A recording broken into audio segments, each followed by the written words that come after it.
को लाइक और सब्सक्राइब करें और बेल आइकन दबाना ना भूलें। नमस्कार। इस समय हम मौजूद हैं हरियाणा के जिला पानीपत में। इस समय हम वार्ड नंबर 20 से जुड़ चुके हैं। हमारे साथ पार्षद की बात की जाए, लोकेश नांगरू।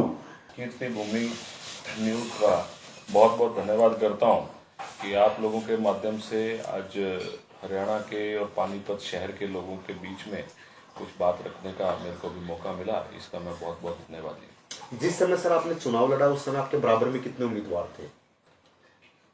पहला चुनाव 2013 में लड़ा था। उस समय 5 कैंडिडेट्स थे और दूसरी बार केवल मात्र 3 थे। कितनी वोटों से सर विजय हुई आपकी? मेरी लगभग 4800 वोटों से जीता था। सर परसों आप नगर निगम में शायद गए होंगे, उस टाइम आपकी एक मीटिंग चली हुई थी, मीडिया का बायोकाट कर दिया गया, मीडिया को अंदर नहीं आने दिया, तो क्या कहना चाहेंगे? कहीं ना कहीं सवाल तो प्रश्न चिन्ह तो बनते ही है। कहीं पार्षद की नाराजगी भी दिखी कि भाई हमारा सदन है, अगर कोई भी कार्रवाई होती है तो गुप्त तरीके से मीटिंग होती है, लेकिन ऐसा अब क्या होने लगा है? पहले जब बीजेपी के पार्षद शुरू में चुनकर आए, पूरे हरियाणा की बात कर रहा हूँ मैं, पानीपत की नहीं, तो उस समय मीडिया को बड़े हिसाब से बुलाते थे, हमने ये विकास किया वो विकास किया, लेकिन अब दूरी क्यों? नहीं, मीडिया पूरा मीडिया था, सोशल मीडिया, अपना प्रिंट मीडिया भी वहाँ पे मौजूद था।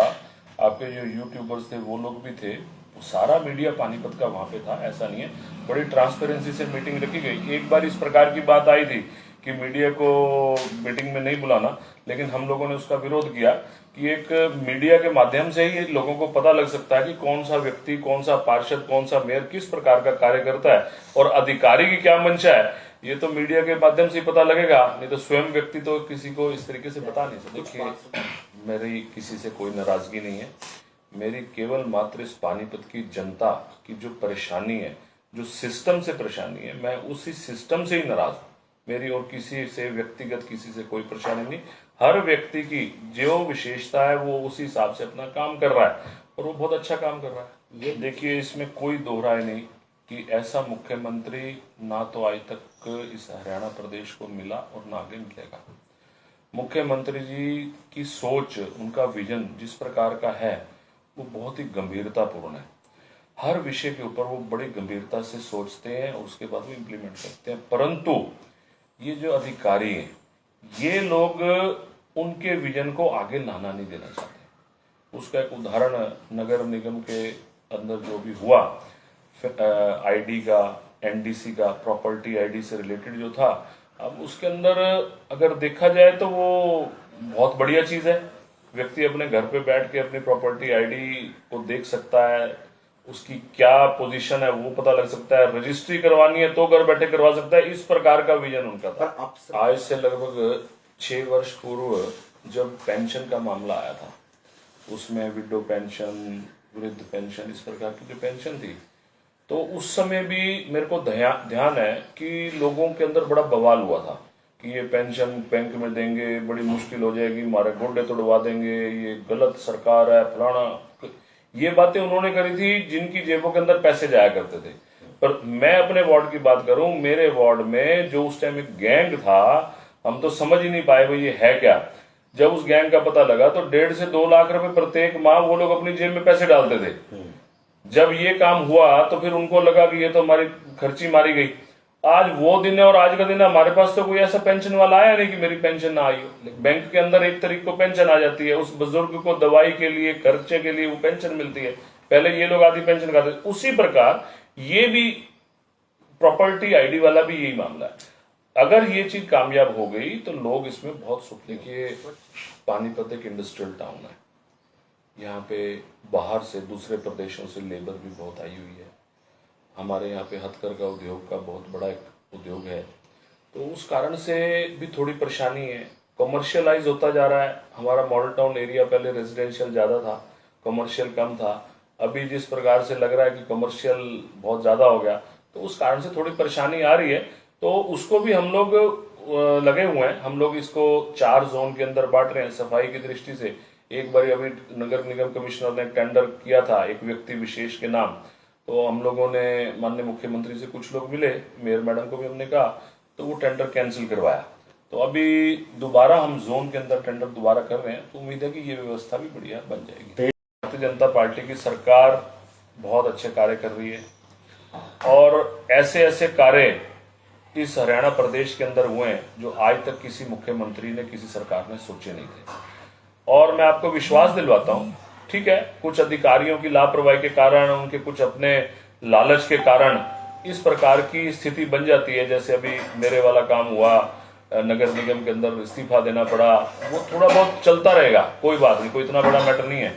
लेकिन इन लोगों की नकेल कसने के लिए जब तक जनता तैयार नहीं होगी, अपनी वो मनोस्थिति नहीं बनाएगी, अपना मन मजबूत नहीं बनाएगी कि मेरे को पैसे नहीं देने, मेरे को रिश्वत नहीं देनी, तब तक ये काम बढ़िया नहीं होगा। मेरा तो केवल मात्र ये कहना है कि आम समाज का व्यक्ति यदि परेशान होता है, कोई बात नहीं, थोड़े से परेशान हो लो, किसी अपने नेता को, किसी पार्षद को, किसी विधायक को साथ लेके चलो और उसको रिश्वत ना दो।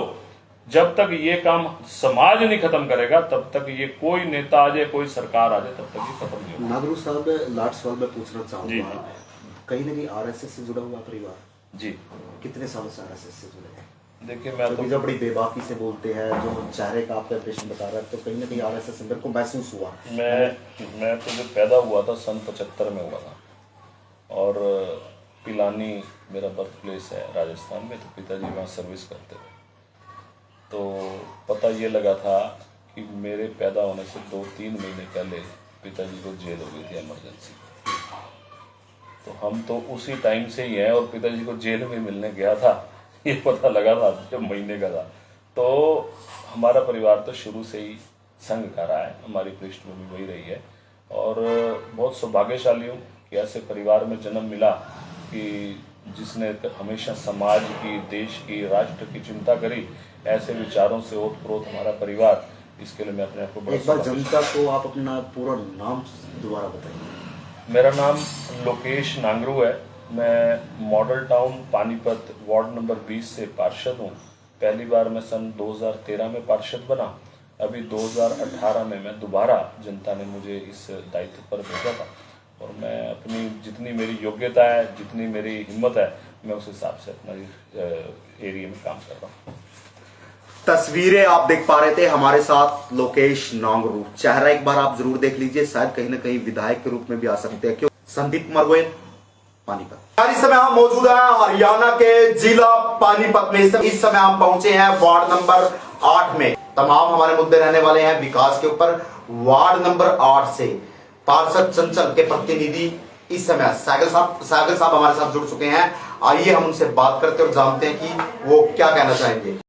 और कुछ सामाजिक संस्थाएं में भी इस पे मैं उनका भी बहुत बहुत धन्यवाद करता हूँ। वो जागरूक करती रहती हैं, लेकिन पहले से बहुत फर्क है। आजकल लड़के से ज़्यादा परिवार को लड़की की जरूरत होगी, ऐसा माहौल बन चुका है, क्योंकि माँ बाप के लिए लड़के की जगह लड़कियों की डिमांड ज़्यादा रह रही है। अगर बात की जाए, भारत देश के प्रधानमंत्री ने एक नारा दिया था, बेटी बचाओ बेटी पढ़ाओ का। यह नारा कहाँ से दिया था? ये हमारे पानीपत से ही नारा स्टार्ट हुआ था। मुझे याद है जब माननीय प्रधानमंत्री जी आए थे, पानीपत के समझते रस्तारा में कार्यक्रम किया था, उसी के बाद में यहाँ से स्टार्ट किया गया। एक साथ जी हमारा कर्तव्य है, चाहे वो माननीय हमारे देश के प्रधानमंत्री श्री नरेंद्र जी मोदी जी हैं, चाहे वो माननीय हमारे हरियाणा के मुख्यमंत्री मनोहर लाल खट्टर जी हैं, और चाहे वो शहर हमारे सांसद हैं, चाहे जितने भी प्रतिनिधि हैं। हमारा काम है पब्लिक को जागरूक करना, कहना, लेकिन करना पब्लिक ने भी है और अधिकारियों ने।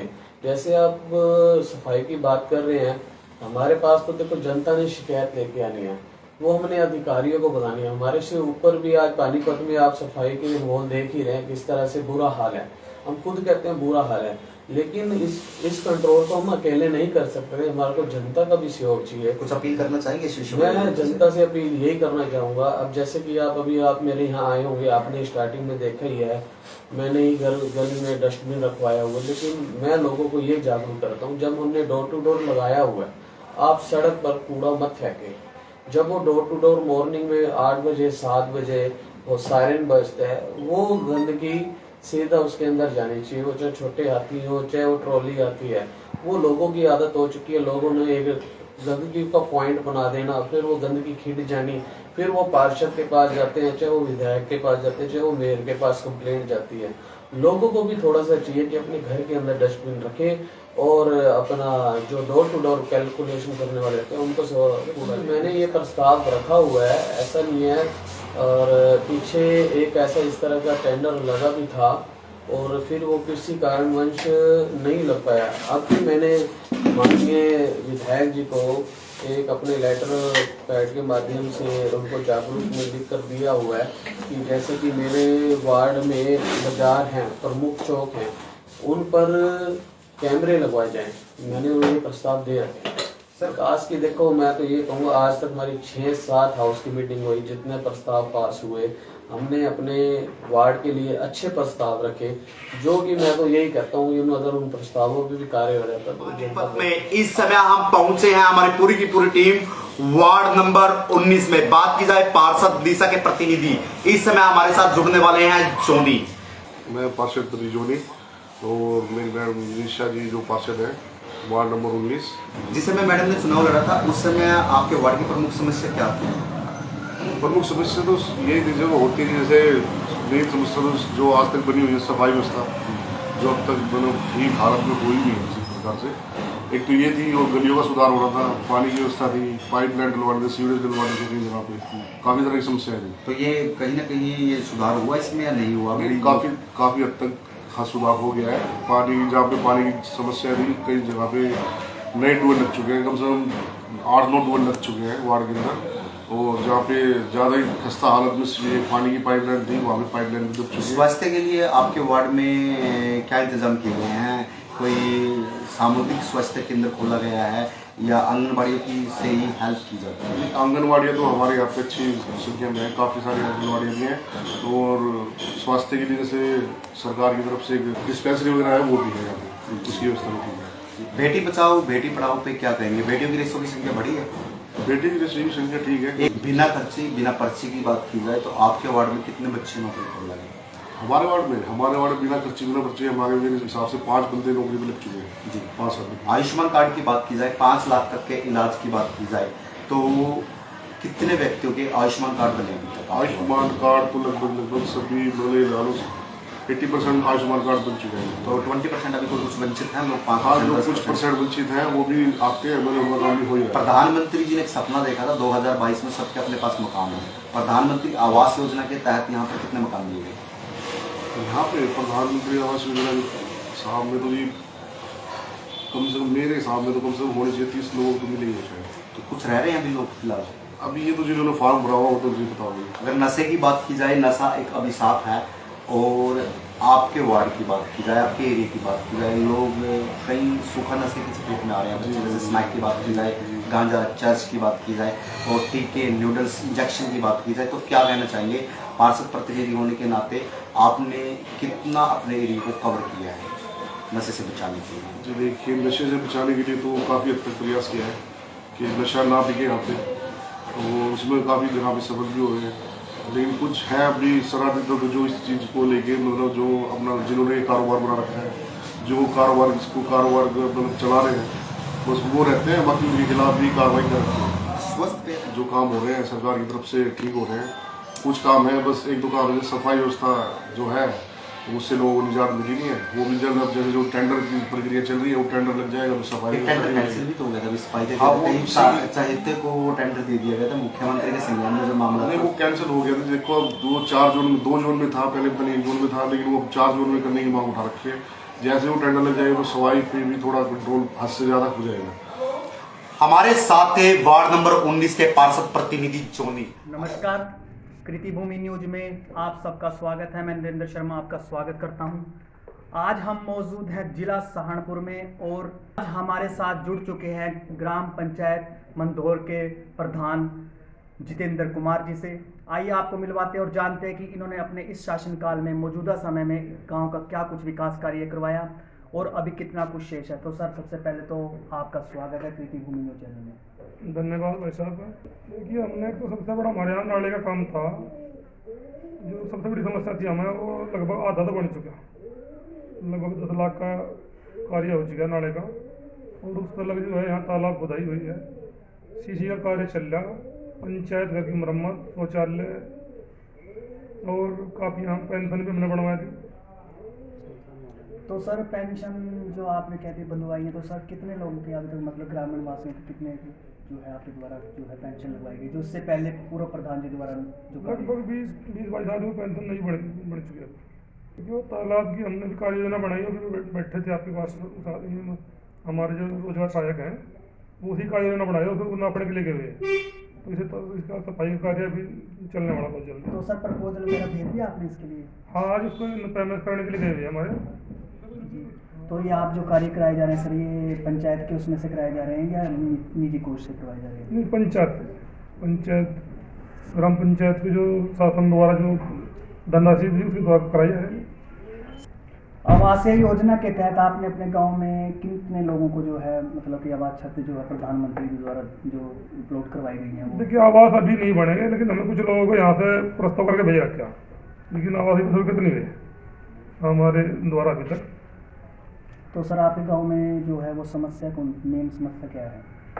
मेन समस्या तो यह है कि एक तो हमारे गांव में शमशान घाट नहीं है, मतलब पक्का बना हुआ है, क्योंकि यहाँ पे लोग जमुना पर ले जाते हैं और यहाँ से जमुना का रास्ता लगभग 3 किलोमीटर है। तो हमारा प्रयास है कि शमशान घाट जो है पक्का बन जाए, ताकि लोगों को जो है बरसात के समय में दिक्कत ना हो। हमारा प्रयास भी है और हमने शासन को लिख कर भेज रखा है।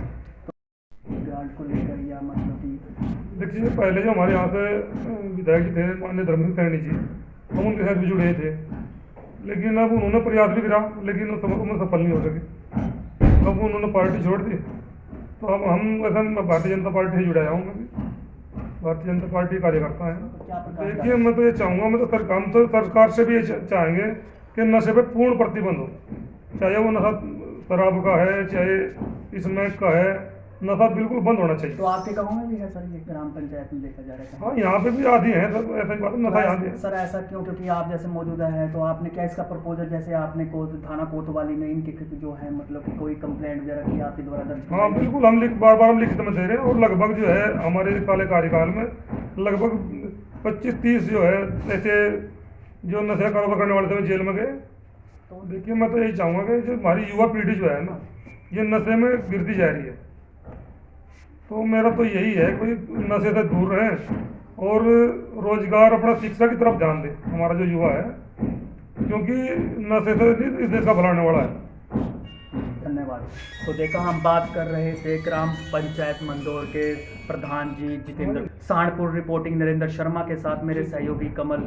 धन्यवाद। शातिर बाइक चोर गिरफ्तार। पुलिस प्रवक्ता चमकौर सिंह ने बताया कि पुलिस अधीक्षक कमलदीप गोयल ने जिला पुलिस को अपराध व अपराधियों पर सख्त कार्यवाही के निर्देश दिए हुए हैं। इसी कड़ी में कार्य करते हुए अपराध शाखा 1 की टीम ने बाइक चोरी के मामले में राजस्थान का एक युवक गिरफ्तार किया है, जो शहर में किराए के मकान में रहकर बाइक चोरी करता था।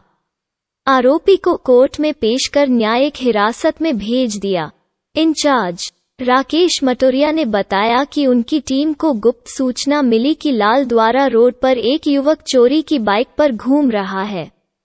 इस सूचना के आधार पर उप निरीक्षक रोशनलाल, एएसआई रवि प्रकाश जयपाल, रणधीर, ब्रिजपाल, विनोद की टीम का गठन किया गया। टीम ने मौके पर जाकर नाकाबंदी कर वाहनों की जांच शुरू कर दी। कुछ देर बाद एक युवक चोरी की बाइक पर आता दिखाई दिया। टीम ने उसे रोककर पूछताछ की तो उसके पास से चोरी की बाइक बरामद हुई। पूछताछ में जिसकी पहचान राजस्थान के जिला भरतपुर के गांव सिरसई निवासी एकांत उर्फ अंकित के नाम से हुई। आजकल वो प्रोफेसर कॉलोनी में किराए के मकान में रह रहा था। आरोपी से जो बाइक बरामद की गई है, वो बाइक उसने 1 फरवरी 2022 को कन्हैया साहिब चौक स्थित एक प्राइवेट हॉस्टल के बाहर से चोरी की थी। उत्तर प्रदेश का एक व्यक्ति कर्मवीर अपने रिश्तेदार का पता लेने के लिए अस्पताल में आया था। जब अस्पताल के बाहर बाइक खड़ी कर अंदर गया तो आरोपी पीछे से उसके बाइक लेकर फरार हो गया। आरोपी पर पहले भी चोरी का एक मामला दर्ज है, जो कोर्ट में विचाराधीन है। लूट की योजना बनाते हुए अवैध हथियारों के साथ 2 युवक गिरफ्तार, चोरी की 3 बाइक भी बरामद। पुलिस प्रवक्ता चमकौर सिंह ने बताया कि पुलिस अधीक्षक कमलदीप गोयल के निर्देशानुसार कार्य करते हुए लूट की योजना बनाते हुए एंटी व्हीकल थेफ्ट सेल की टीम ने अवैध हथियारों के साथ 2 युवकों को गिरफ्तार करने में सफलता हासिल की है। आरोपियों खिलाफ लूट की योजना, आर्म्स एक्ट सहित विभिन्न धाराओं में केस दर्ज किया गया। आरोपियों को कोर्ट में पेश कर न्यायिक हिरासत में भेज दिया।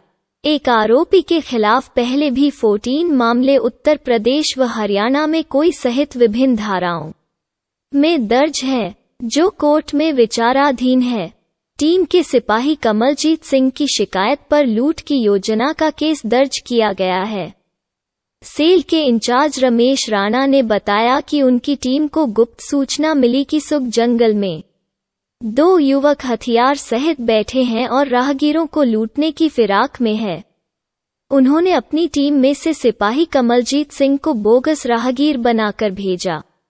जब वो जंगल के पास पहुंचा तो दोनों आरोपियों ने सिपाही कमलजीत को पकड़ लिया। इशारा पाते ही पीछे खड़ी उप निरीक्षक सुखविंदर सिंह, राजेश, अनिल, रविंदर, धर्मपाल की टीम ने दोनों आरोपियों को मौके पर जाकर दबोच लिया। पूछताछ में जिनकी पहचान उत्तर प्रदेश के जिला सहारनपुर के गांव कुतुबपुर निवासी शेकी व जाजवा निवासी मंजीत के नाम से हुई। आरोपी सेनकी के पास से एक देशी कट्टा व एक जिंदा कारतूस बरामद हुआ, जबकि आरोपी मंजीत के पास से लोहे का सरिया बरामद हुआ। आरोपियों के खिलाफ लूट की योजना, आर्म्स एक्ट सहित विभिन्न धाराओं में केस दर्ज किया गया। इंचार्ज रमेश राणा ने बताया कि आरोपियों ने पूछताछ में चोरी की 3 बाइकों का खुलासा किया है और बाइक बरामद कर ली गई है। आरोपियों ने 15 फरवरी को थाना शहर में यमुनानगर एरिया से बाइक चोरी की। उसके बाद कन्हैया साईं चौक स्थित संतोष हॉस्पिटल के बाहर से 25 मार्च को बाइक चोरी की। इसके अलावा एक बाइक आरोपियों से ऐसी बरामद हुई है जिस प्रकार के नंबर प्लेट लगी हुई है और न ही इंजन नंबर साफ दर्शाया गया है, जिसकी जांच की जा रही है। आरोपी सेनकी के पास पहले भी उत्तर प्रदेश में हरियाणा में 14 मामले दर्ज है, जो कोर्ट में विचाराधीन है। आरोपियों को कोर्ट में पेश कर न्यायिक हिरासत में भेज दिया। फिलहाल पुलिस मामले की जांच कर रही है। पुलिस अधीक्षक कमलदीप गोयल ने बताया कि उनकी एवीटीसी की टीम सराहनीय कार्य कर रही है। उन्होंने करीब 5 लूट की योजना बनाते हुए गैंग पकड़े हैं, जो अक्सर सुनसान रास्तों पर लोगों को लूटने काम करते थे, और टीम ने उन आरोपियों को हथियारों सहित पकड़ा है, जो सराहनीय कार्य है। सरकारी योजना का लाभ दिलाने के नाम पर महिलाओं से ठगी करने का आरोपी गिरफ्तार। पुलिस प्रवक्ता चमकौर सिंह ने बताया कि सरकारी योजना का लाभ दिलाने के नाम पर महिलाओं की बालियां ठगने के आरोपी टोपारा कलां निवासी धर्मेंद्र कुमार पुत्र काकाराम को थाना छप्पर पुलिस ने गिरफ्तार करने में सफलता हासिल की है। उसे 4 दिन के रिमांड पर लिया गया है। उससे पूछताछ में कई अन्य वारदातों का खुलासा हो सकता है। प्रबंधक थाना छप्पर जसवीर सिंह ने बताया कि थाना छप्पर थाना पुलिस के पास छज्जू नगला निवासी सरोज ने शिकायत दी थी कि 3 दिसंबर को वह घर पर थी। इस दौरान एक युवक आया और कहने लगा कि ताई तेरी कॉलोनी हरियाणा सरकार ने पास कर दी है, इसके लिए फोटो करवानी पड़ेगी। बातों में उलझाकर आरोपी युवक उसे पशुओं के पास वाले मकान में लेकर गया और कहा कि पहले कानों की बालियां उतार दो, यदि कानों में बालियां हुई तो कॉलोनी रद्द हो जाएगी। उसकी बातों में आकर सरोज ने बालियां उतारकर हाथों में रख ली। आरोपी ने उसे मोबाइल नंबर भी एक पर्ची पर लिख कर दिया। इसके बाद मोबाइल से फोटो ली। जैसे ही फोटो खिंचवाकर वो चलने लगी तो आरोपी ने उसे धक्का दे दिया और उसकी बालियां छीन ली। किसी को बताने पर जान से मारने की धमकी देकर भाग निकला।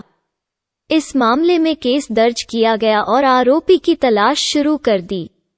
जांच के दौरान पता लगा कि यह वारदात धर्मेंद्र कुमार पुत्र काकाराम गांव टोपारा कलां थाना रादौर ने की है, जिस पर उसे गिरफ्तार किया गया। आरोपी ने कई अन्य जगहों पर भी इसी तरह से वारदात की है। इस तरह की वारदात जिन लोगों के साथ हुई है वो थाना छप्पर थाना प्रभारी संपर्क कर सकते हैं। प्रदेश सरकार का निर्णय, अब जाति प्रमाण पत्र को परिवार पहचान पत्र से जोड़ा जाएगा। डीसीडीसी कैप्टन शक्ति सिंह ने कहा, अब आमजन को आसानी से मिलेगा जाति प्रमाण पत्र, परिवार पहचान पत्र नंबर से सरल पोर्टल पर ऑनलाइन मिलेगा जाति प्रमाण पत्र। Jhajjar The 27th of March, DC captain Shakti Singh ने बताया कि अब प्रदेश में जाति प्रमाण पत्र को परिवार पहचान पत्र से जोड़ा जाएगा, जिसके लिए सरकार की ओर से गाइडलाइन जारी कर दी गई हैं। सरकार की ओर से जारी की गई गाइडलाइन को जनसेवा के प्रति उठाया गया अहम कदम बताया। डीसी कैप्टन शक्ति सिंह जानकारी देते हुए बताया कि अब तहसीलदार के बजाय एडीसी एवं नागरिक संसाधन सूचना अधिकारी की ओर से यह प्रमाण पत्र जारी किए जाएंगे। उन्होंने बताया कि आम लोगों को अब अनुसूचित जाति, वंचित अनुसूचित जाति, पिछड़ा वर्ग, अन्य पिछड़ा वर्ग, टपरिवास, विमुक्त जाति और घुमंतु जनजाति से संबंधित प्रमाण पत्र प्राप्त करने के लिए नंबरदार व पटवारी और नहीं तहसील में चक्कर काटने पड़ेंगे। डीसी ने बताया कि अब आवेदक सिर्फ अपने परिवार पहचान पत्र नंबर के माध्यम से सरल पोर्टल पर आवेदन करेगा और उसे ऑनलाइन ही जाति प्रमाण पत्र मिल जाएगा। उन्होंने स्पष्ट किया कि पिछड़ा वर्ग के जाति प्रमाण पत्र बनाते समय आय भी देखी जाएगी। आय वही मान्य होगी जो परिवार पहचान पत्र में दर्ज होगी। आय इसलिए देखी जाएगी कि यदि कोई क्रीमी लेयर में आता है तो उसका प्रमाण पत्र प्रत्येक वर्ष 31 मार्च तक मान्य होगा। उन्होंने बताया कि जो क्रीमी लेयर में नहीं आते उनका प्रमाण पत्र जीवन भर मान्य होगा। डीसी ने बताया कि जाति सत्यापित करने के लिए सक्षम अधिकारियों की ड्यूटी लगाई गई है। उन्होंने बताया कि राज्य के शहरी व ग्रामीण क्षेत्र में रहने वाले निवासी की जाति का सत्यापन नागरिक संसाधन सूचना विभाग की ओर से नोटिफाइड सक्षम अधिकारी द्वारा किया जाएगा, जबकि हरियाणा राज्य के विभाग, पीएसयू, विश्वविद्यालय आदि में कार्यरत रेगुलर पुरुष व महिला कर्मचारी की जाति का सत्यापन एचआरएमएस में उपलब्ध रिकॉर्ड के आधार पर होगा। उन्होंने बताया कि जाति के संबंध में किसी भी प्रकार के संशय के लिए हरियाणा अनुसूचित जाति एवं पिछड़ा वर्ग कल्याण विभाग को मैटर भेजा जाएगा तथा इस संबंध में विभाग द्वारा जारी की गई क्लैरिफिकेशन मान्य होंगी। उन्होंने स्पष्ट किया कि हरियाणा सरकार की ओर से जारी की गई हिदायत अनुसार हरियाणा राज्य का कोई भी सरकारी विभाग हरियाणा से संबंधित किसी भी व्यक्ति को जाति प्रमाण पत्र जमा करवाने के लिए बाध्य नहीं करेगा यदि वो परिवार पहचान पत्र उपलब्ध कराता है और उसकी जाति और जाति की श्रेणी पारिवारिक सूचना डेटा रिपोजिटरी FIDR में सत्यापित की हुई है। इस बारे में अधिक जानकारी व नियमों की जानकारी एडीसी एवं नागरिक संसाधन सूचना अधिकारी कार्यालय से प्राप्त की जा सकती है। मुख्यमंत्री विवाह शगुन योजना के तहत 71,000 रुपये तक की आर्थिक मदद दे रही हरियाणा सरकार योजना का लाभ उठाने के लिए ऑनलाइन करें आवेदन। Jhajjar The 27th of March, DC captain Shakti Singh ने बताया कि मुख्यमंत्री श्री मनोहर लाल के कुशल नेतृत्व में हरियाणा सरकार ने महिलाओं को सशक्त और शिक्षित बनाने के लिए कई महत्वाकांक्षी योजनाएं शुरू की हैं, जिनका लाभ महिलाएं बखूबी उठा रही हैं। हरियाणा सरकार द्वारा बेटी की शादी में सहयोग के लिए माता पिता को आर्थिक मदद दी जाती है। डीसी कैप्टन शक्ति सिंह ने यह जानकारी देते हुए बताया कि मुख्यमंत्री विवाह शगुन योजना के तहत सरकार गरीब परिवारों की लड़कियों, विधवाओं, निराश्रित महिलाओं की बेटियों की शादी के लिए अनुदान प्रदान करती है। योजना के तहत 71,000 रुपये तक की आर्थिक मदद दी जाती है। योजना के तहत सरकार विधवाओं, निराश्रित महिलाओं और अनाथ बालिकाओं, गरीबी रेखा से नीचे और जिनकी पारिवारिक आय 1 लाख रुपए से कम है, को 51,000 का शगुन देती है। गरीबी रेखा से नीचे रहने वाले अनुसूचित जाति, डीटी और टपरिवास समुदाय के परिवार को 71,000 रुपये का शगुन मिलता है। स्पोर्ट्स वुमेन, किसी भी जाति, कोई भी आय व अनुसूचित जाति के अलावा अन्य जाति के गरीब परिवार और सभी वर्ग के परिवार SC, BC सहित जिनकी पारिवारिक वार्षिक आय 180,000 रुपये से कम है, को 31,000 रुपये का अनुदान मिलता है। वहीं सामूहिक विवाह और दिव्यांगजन के विवाह पर 51,000 रुपये का शगुन मिलता है। अगर पति पत्नी में से कोई एक दिव्यांग है तो 31,000 रुपये, अगर दोनों दिव्यांग हैं तो 51,000 रुपये की मदद की जाती है। डीसी ने बताया कि इस योजना का लाभ लेने के लिए ऑनलाइन आवेदन किया जा सकता है। आवेदन करने के लिए https://saralharyana.gov.in/ पर जाएं और जरूरी दिशा निर्देशों का पालन करते हुए अनुदान के लिए आवेदन करें। इस योजना के लिए शादी से पहले या शादी के बाद भी आवेदन किया जा सकता है। हालांकि शादी के 3 माह बाद मिलने वाले आवेदन को स्वीकार नहीं किया जाएगा। पोषण पखवाड़ा, आंगनवाड़ी केंद्रों पर महिलाओं व बच्चों को पौष्टिक आहार के प्रति किया जा रहा है जागरूक। 4 अप्रैल तक सरकार द्वारा मनाया जा रहा है राष्ट्रीय पोषण पखवाड़ा। झज्जर, 26 मार्च, आजादी अमृत महोत्सव की श्रृंखला में डीसी कैप्टन शक्ति सिंह के दिशा निर्देशों की अनुपालना में महिला एवं बाल विकास विभाग की ओर से मनाए जा रहे राष्ट्रीय पोषण पखवाड़ा के तहत महिलाओं व बच्चों को 5 सूत्र कार्यक्रम जैसे अनीमिया, डायरिया, स्वच्छ पेयजल, हैंड सैनिटाइजेशन, बच्चे के पहले 1000 दिन अच्छे से पालन पोषण व पौष्टिक आहार बारे जागरूकता कार्यक्रम आयोजित किए जा रहे हैं। जागरूकता के तहत आंगनवाड़ी कार्यकर्ताओं द्वारा आंगनवाड़ी केंद्रों पर महिलाओं व बच्चों को अन्य गतिविधियों बारे भी जागरूक किया जा रहा है। महिला एवं बाल विकास विभाग की जिला कार्यक्रम अधिकारी प्रियंका ने बताया कि पोषण पखवाड़ा के तहत 27 मार्च रविवार तक आंगनवाड़ी केंद्रों में 6 वर्ष तक के सभी पंजीकृत बच्चों की लंबाई और वजन के अनुसार वृद्धि निगरानी जांच की गई है। उन्होंने महिलाओं को स्वच्छता के महत्व के बारे में जानकारी देते हुए बताया कि खाना बनाते व खाना खाने से पहले हाथों को अच्छी तरह से धोए तथा बच्चों, लड़कियों, स्तनपान कराने वाली व गर्भवती महिलाओं को उचित व पौष्टिक खानपान बारे जानकारी दी जा रही है। उन्होंने बताया कि अपने आहार में दालें, हरी सब्जियां, चना, मुरमुरे व अन्य पोषण आहार शामिल करें। उन्होंने बताया कि इस पखवाड़े के तहत आयोजित करवाई जा रही गतिविधियों के माध्यम से महिलाओं व बच्चों को जागरूक किया जा रहा है। उन्होंने बताया कि सरकार की ओर से चलाया जा रहा यह अभियान नौनिहालों को स्वस्थ रखेगा और कुपोषण से मुक्ति दिलाएगा। इस मौके पर महिलाओं को बच्चों की उम्र एवं वजन के अनुसार उनके खान पान पर विशेष ध्यान देने की सलाह भी दी गई है।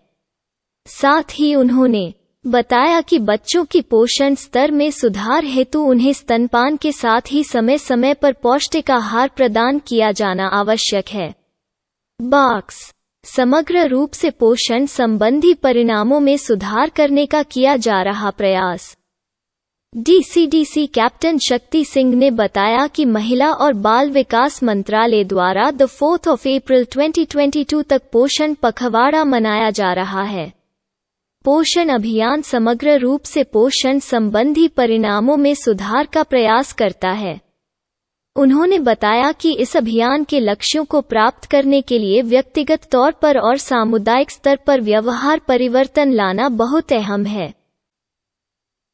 कैप्टन शक्ति सिंह, डीसी झज्जर जिलाधीश ने जारी किए ठीकरी पहरा के आदेश। झज्जर, 27 मार्च, जिलाधीश एवं डीसी कैप्टन शक्ति सिंह ने Punjab village and small town and patrol act 1918 की धारा 3(1) के अधीन प्रदत्त शक्तियों का उपयोग करते हुए जिला की राजस्व सीमा में स्थित सभी गांवों, कस्बों व शहरी क्षेत्र में युवाओं को तुरंत प्रभाव से 30 मार्च सुबह 9 बजे तक ठीकरी पहरा शुरू करने के आदेश दिए हैं।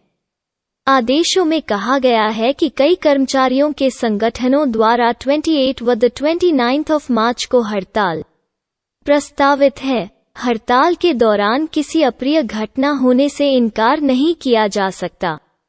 जिलाधीश ने शहर, कस्बे व सभी गांवों के नौजवानों को निर्देश दिए हैं कि वो अपने अपने क्षेत्र में बिजली बाधित करने की वारदात रोकने, सार्वजनिक संपत्ति व आम नागरिकों की जान माल की सुरक्षा एवं बचाव हेतु 30 मार्च सुबह 9 बजे तक ठीकरी पहरा देंगे ताकि किसी भी अप्रिय घटना को घटित होने से रोका जा सके। जिलाधीश कैप्टन शक्ति सिंह ने कहा कि उपरोक्त आदेशों की अनुपालना करवाने की जिम्मेवारी जिला पंचायत एवं विकास अधिकारी, संबंधित खंड विकास एवं पंचायत अधिकारी व सरपंचों सहित सभी तहसीलदार, नायब तहसीलदार, सचिव नगर परिषद व सचिव नगर पालिका की होगी। आदेशों में उपमंडल अधिकारी को संबंधित उपमंडल का इंचार्ज लगाया गया है। इन आदेशों की अवहेलना करने वाले व्यक्ति के खिलाफ the Punjab and small town and patrol act 1918 की धारा 9 व 11 के अंतर्गत कार्यवाही की जाएगी। एसीएस व डीसी ने झज्जर के अमन को क्रॉस कंट्री में गोल्ड जीतने पर दी बधाई। मॉडल संस्कृति स्कूल लदायन के अमन ने कोहिमा में जीता स्वर्ण पदक। झज्जर 27 मार्च। झज्जर जिला के गांव जमालपुर निवासी अमन ने नागालैंड की राजधानी कोहिमा में राष्ट्रीय क्रॉस कंट्री स्पर्धा में स्वर्ण पदक जीता है। इस उपलब्धि पर शिक्षा विभाग के एसीएस डॉक्टर महावीर सिंह व डीसी कैप्टन शक्ति सिंह ने राजकीय मॉडल संस्कृति वरिष्ठ माध्यमिक विद्यालय लदान में कक्षा 11वीं के छात्र अमन को इस उपलब्धि के लिए बधाई और उज्ज्वल भविष्य के लिए शुभकामनाएं दी है। कैप्टन शक्ति सिंह ने कहा कि नागालैंड की राजधानी कोहिमा में स्वर्ण पदक जीतकर इलाके का नाम रोशन किया है। प्रिंसिपल नवीन मित्तल ने यह जानकारी देते हुए बताया कि स्कूल में पढ़ाई के साथ साथ खेलों की तरफ भी पूरा ध्यान दिया जाता है। श्री मित्तल के अनुसार अमन सुपुत्र श्री सोमबीर सोमल गांव जमालपुर स्कूल का होनहार छात्र है और उसका भविष्य उज्जवल है। प्रिंसिपल ने यह भी बताया कि इससे पहले बीते दिनों इसी स्कूल की 2 छात्राओं ज्योति और साक्षी का चयन क्रमश जेवलिन और हैमर थ्रो में वर्ल्ड स्कूल गेम्स के लिए हो चुका है। यह छात्राएं इन खेलों में हिस्सा लेने के लिए मई में फ्रांस जाएंगी। ज्योति और साक्षी का स्कूल में भव्य स्वागत किया गया था। प्रिंसिपल के मुताबिक नागालैंड से आने पर अमन का भी भव्य स्वागत किया जाएगा। उन्होंने फिजिकल एजुकेशन के प्राध्यापक दिलबाग सिंह को बच्चों की इस सफलता का श्रेय दिया है। इसके साथ ही सहायक निदेशक नंद किशोर वर्मा, प्रोग्राम अधिकारी प्रमोद शर्मा, एसडीएम बेरी रविंद्र कुमार, एसडीएम झज्जर शिखा, जिला शिक्षा अधिकारी बीपी राणा, जिला मौलिक शिक्षा अधिकारी दलजीत सिंह, प्राचार्य डाइट कौशल्या आर्य, सुभाष भारद्वाज, मंजीत मलिक और सुदर्शन पुनिया ने अमन को उसकी उपलब्धि पर शुभकामनाएं प्रेषित की और इस होनहार खिलाड़ी के उज्जवल भविष्य की कामना की। नागालैंड की राजधानी कोहिमा में आयोजित राष्ट्रीय क्रॉस कंट्री चैंपियनशिप में स्वर्ण पदक प्राप्त करते Aman Kumar. Photo caption. France में आयोजित वर्ल्ड स्कूल गेम्स में चयन होने पर छात्राओं को सम्मानित करते प्राचार्य नवीन मित्तल। लघु कथा परिवार वीरेंद्र बहादुर सिंह वो नर्सरी से लेकर 12वीं तक का स्कूल था, जिसमें अध्यापक, बाबू, चपरासी और सफाई वालों को लेकर कुल 60 कर्मचारियों का स्टाफ था। इस स्कूल के स्टाफ की परिवार भावना का हर कोई बखान करता था। स्टाफ के किसी भी व्यक्ति के यहाँ किसी भी तरह का अच्छा या बुरा मौका पड़ता पूरा स्टाफ एक पैर खड़ा रहता।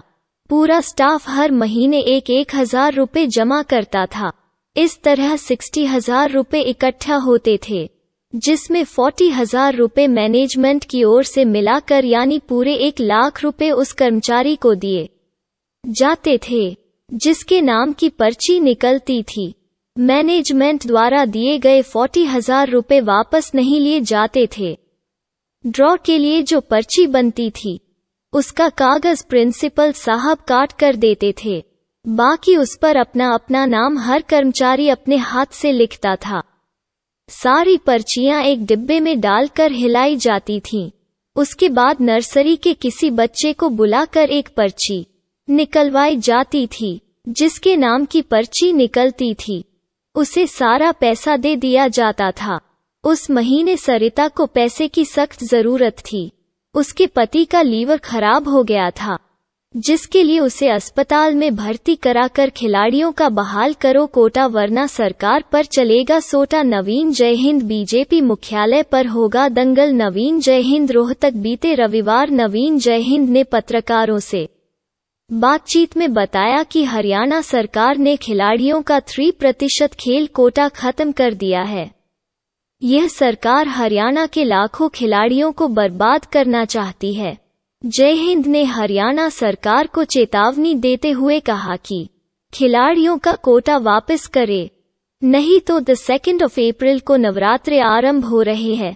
उसी दिन माता रानी का आशीर्वाद लेकर रोहतक स्थित मानसरोवर पार्क में दोपहर 12 बजे पूरे हरियाणा के खिलाड़ियों के साथ एकत्रित होंगे व बीजेपी कार्यालय, मुख्य कार्यालय, राज्य कार्यालय का घेराव करेंगे। साथ ही जय हिंद ने खिलाड़ियों से अपील की कि सभी खिलाड़ी अपने अपने खेल का सामान जैसे हॉकी, बैट बॉल, रैकेट, मुदगर इत्यादि लेकर पहुंचे।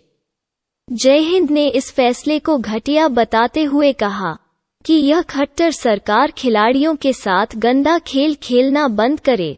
हरियाणा खेल मंत्री संदीप सिंह को तो इस्तीफा देना चाहिए, क्योंकि उन्होंने खेल कोटा खत्म करवाकर सबसे घटिया काम किया है खिलाड़ियों के साथ। साथ ही जय हिंद ने बताया, बड़ी हैरानी की बात तो यह है कि सरकार द्वारा लिए गए इस निर्णय का उप मुख्यमंत्री दुष्यंत चौटाला को पता तक नहीं चला। यह बहुत हैरानीजनक बात है। हम उप मुख्यमंत्री जी से भी अपील करते हैं कि वे मुख्यमंत्री जी से बातचीत करके खिलाड़ियों का कोटा बहाल करवाने का प्रयास करें। जय हिंद ने विपक्ष पर भी निशाना साधा व कहा कि हरियाणा सरकार के इस निर्णय पर विपक्ष बिल्कुल चुप्पी साधे बैठा हुआ है। क्यों? विपक्ष खिलाड़ियों के हक की आवाज उठाने से घबरा रहा है। जय हिंद ने बताया कि हरियाणा के खिलाड़ी हरियाणा की शान व धरोहर है। हरियाणा को खेलों से ही दुनिया में जाना जाता है। हरियाणा के खिलाड़ियों ने हरियाणा को अंतर्राष्ट्रीय स्तर तक पहुंचाने में अहम भूमिका निभाई है, जबकि हरियाणा सरकार ने ग्रुप ए, बी और सी की सीधी भर्ती में खेल कोटे का आरक्षण, हरियाणा स्पोर्ट्स कोटा रिजर्वेशन, खत्म कर दिया है। इससे कई बड़े खिलाड़ी और अवार्ड विजेता कोच बहुत निराश हैं। हरियाणा प्रदेश को देश भर में खेल फैक्ट्री के तौर पर देखा जाता है। हरियाणा के खिलाड़ियों ने ओलंपिक स्तर तक के खेलों में सर्वश्रेष्ठ प्रदर्शन किया है। अब बेहतर तैयारी करने वाले खिलाड़ियों का भविष्य धूमिल हो गया है। जय हिंद ने खेल कोटे के तहत भर्तियों में मिलने वाले खेल कोटे को फिर से बहाल करने की मांग की व कहा कि वे आज सड़क पर उतरने को इसलिए मजबूर हुए क्योंकि नवोदित खिलाड़ियों का उच्च पदों पर पहुंचने का रास्ता वर्तमान हरियाणा सरकार ने बंद कर दिया है।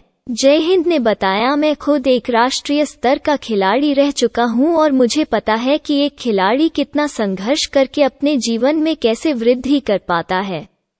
खिलाड़ी को दिन में 8 to 8 घंटे मेहनत करनी पड़ती है। अगर हरियाणा से खिलाड़ी खत्म हुए तो हरियाणा बर्बाद हो जाएगा।